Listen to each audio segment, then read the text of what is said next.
Let's talk about consent with Shawn Vee. Trigger warning. The following video includes information that may be triggering for some. Please be aware of possible triggers. RAIN, the National Sexual Assault Hotline, is a resource available 24 hours a day, 7 days a week, and 365 days a year. You can reach advocates at RAIN by calling 1-800-656-4673. Hello, I'm Shawn Vee, your friendly neighborhood sex and relationship psychotherapist, sex and reproductive health educator, gender and sexuality teaching specialist, and interpersonal violence researcher, prevention educator, and advocate. Today we'll be talking about consent, a necessity for every human interaction. But today we'll be talking about consent in the context of sex and relationships. Unfortunately, if you are watching this from the United States and you were born and raised in the US, there's a possibility you have received some very harmful misinformation about what consent is, what it is not, and how it works. So that we're all on the same page, we're going to start from the beginning. What is consent? Consent is the clear, voluntary, conscious, informed granting of permission for an action to occur or agreement to participate in an action. Consent is freely given. It is affirmative and enthusiastic. It is respecting and reacting appropriately to verbal cues such as no, don't, or stop, and or nonverbal cues such as silence. It is setting and respecting boundaries. It is never implied and it is never assumed. It is revocable at any time. Anytime, anytime. And it is mutually participating. What is not consent? Consent is not coerced. You cannot attain consent through coercion. If you force someone with intimidations, threats, etc., the possibility for them to voluntarily grant permission or agree to participate is no longer possible. Consent is not incapacitated. A person under the influence of drugs and or alcohol does not have the ability to grant clear, voluntary, conscious, informed permission. Therefore, they cannot consent. Consent is not silence. Silence can be a result of freezing. Freezing is a physiological response often associated with our body's reaction to stress, fear, and or perceived threats. When some of us are in situations that feel threatening, our bodies will literally freeze, causing temporary paralysis or inability to move or speak. Consent is not outside a person's ability to grant clear, voluntary, conscious, informed permission. This means persons under the age of 18 cannot consent. And I can hear some of y'all now, but this state says it's this age. This state says it's that age. So the age of consent varies state to state, but what does not vary state to state is the fact that lived experience allows persons who are older to manipulate persons that are younger. So we have to be very careful about how we interact with folks under a certain age. And in general, we should just take it as regardless of state, they cannot consent if they're under the age of 18. And also, even if they're over the age of 18 and we're significantly older than them, because that's a power imbalance.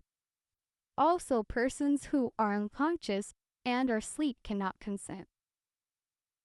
A person who has a medical and or mental health issue or any other condition that renders them unconscious, incapacitated, and unfortunately this does need to be said, y'all remember some of the headlines, and or impairs their ability to grant clear, voluntary, conscious, informed permission, cannot consent. Consent is not pressure. You cannot attain consent through pressuring someone. No is a complete sentence. I'm going to say that one more again. No is a complete sentence, and no does not require explanation. If you have to ask more than once, you are not obtaining consent. That is not consent. That is you pressuring someone. And if they say yes, it's only after they've been pressured into saying yes. Consent is not relationship status. Consent is not automatically granted just because persons are in a relationship, regardless of the type of relationship, whether it be marriage, a situationship, a hookup, and or a previous sexual interactions have happened, whether it be 1 or 1,000. Consent is not expressed by physical responses, such as arousal, wetness, or an erection. These are physiological responses that often occur without a person's conscious control, and they do not indicate consent. Consent is not determined by a person's job or career. Consent is not automatically granted based upon a person's profession, regardless of whether the role is sexual in nature. This includes any form of sex work. This also includes sex and relationship therapists. Just because our educators as well, just because we talk about sex doesn't mean we want to talk about sex with you, doesn't mean you automatically have the right to approach us and attempt to talk about sex if we have not consented.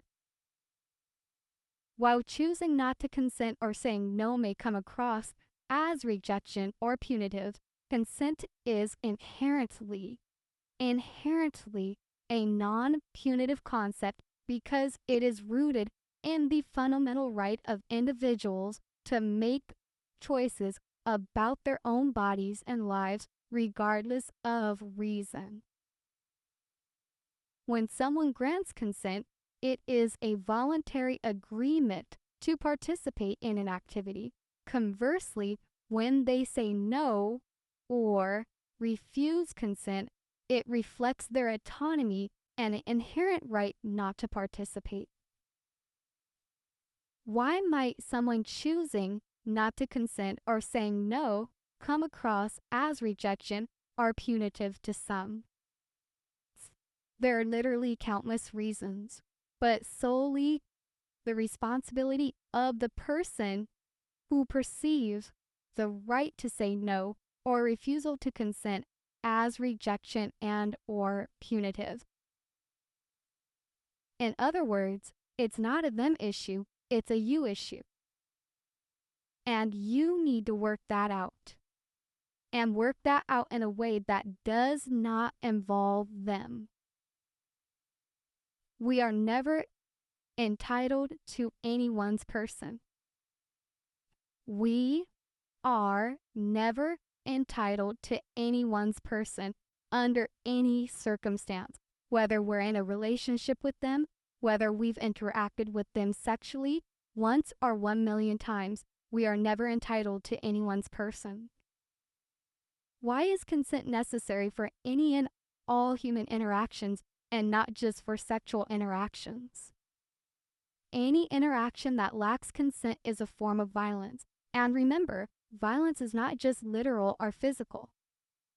Symbolic violence refers to non-literal, non-physical actions that emerge through behaviors, language, and or cultural or social norms.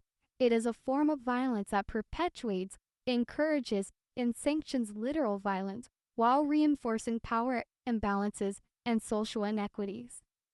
For example, when segments of the population are dehumanized through actions, behaviors, language, and or cultural or social norms, it creates environments where literal physical violence against that population is rationalized as justifiable or acceptable.